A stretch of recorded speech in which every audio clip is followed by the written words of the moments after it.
Joining us now is Steve Lucado, Chairman of TransEnergy. Hi, Steve. Hi, Quinn. How are you? I'm great, thank you.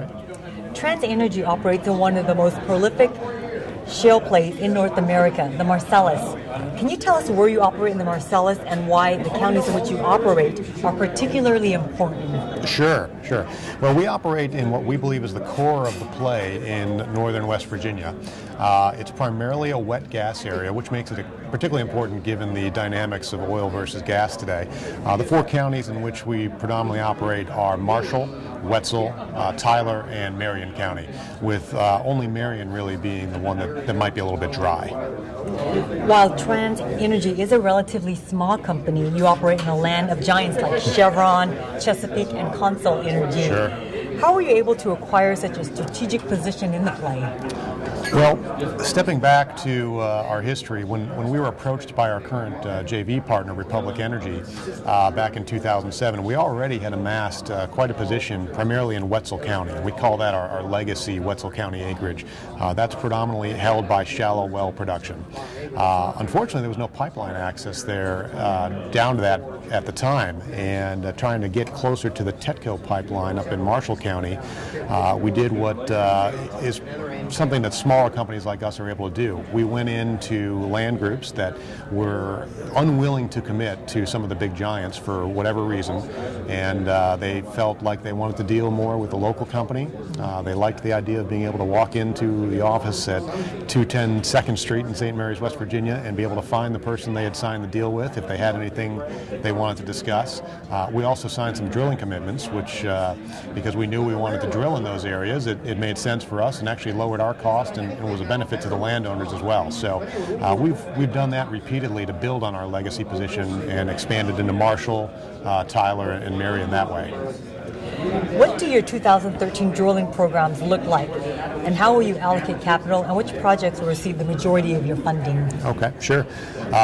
We plan to spend about $25 million in the coming year here, and probably $5 or $6 million of that will be on land, and that's what we call cleaning up some of the acreage. We've got additional wellbores that we can add just by getting a little piece here and a little piece there to make sure that we've got all of it leased up. And the rest of it's going to go toward drilling. So we allocate the drilling capital primarily to prove up some of the counties in which we haven't yet drilled, and that would be Marion and Tyler. We're looking to do 3 wells in Marion and 2 in Tyler County.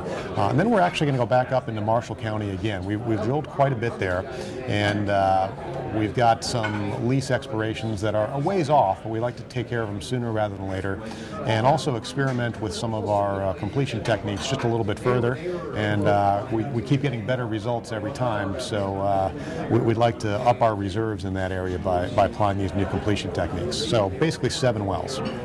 What, if any, infrastructure constraints are you experiencing? Well, I don't know if you'd call them constraints so much. There have been delays.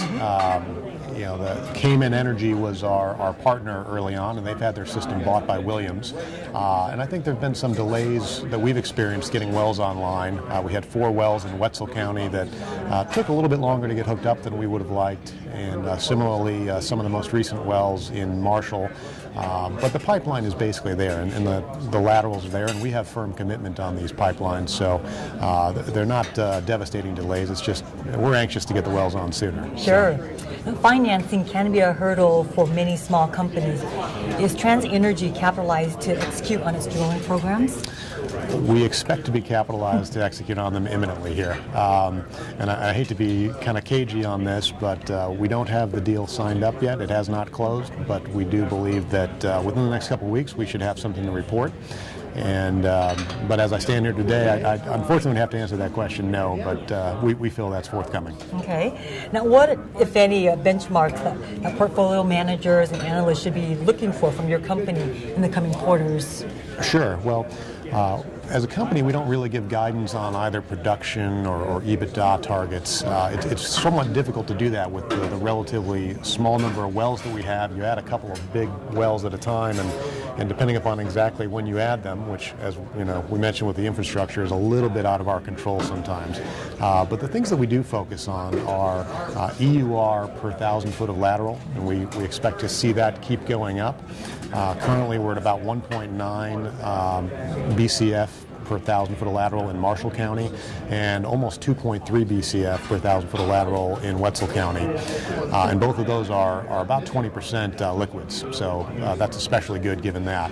The other thing we like to report, and we want people to follow us for, is the number of wells that we feel we can drill today. And when we say that, we mean wells where there's a minimum lateral length that we have 100% title for. So that minimum is 3,000 feet. We don't think it would be worthwhile to drill smaller laterals than that or shorter laterals than that. In addition to having 100% title, you have to survey things in the field. You can't just say we've got a big block of acreage and we're going to put a certain number of wells on it, particularly in West Virginia where the topography is, there's hillsides everywhere. So you've got to find the right spot to put that well pad, and on top of that, sometimes you have mining issues, so that further delineates where you can actually put the well bores. For the 186 that we have currently today, we've gone through that entire process, and as we add additional well bores, we'll keep upping that total. We are shooting for 300 within about the next year or so. Well, Steve, it's been an honor having you here. We look forward to updates from you down the road. Okay, well, thanks, Gwen. Appreciate it. Steve Lucado, Chairman of TransEnergy.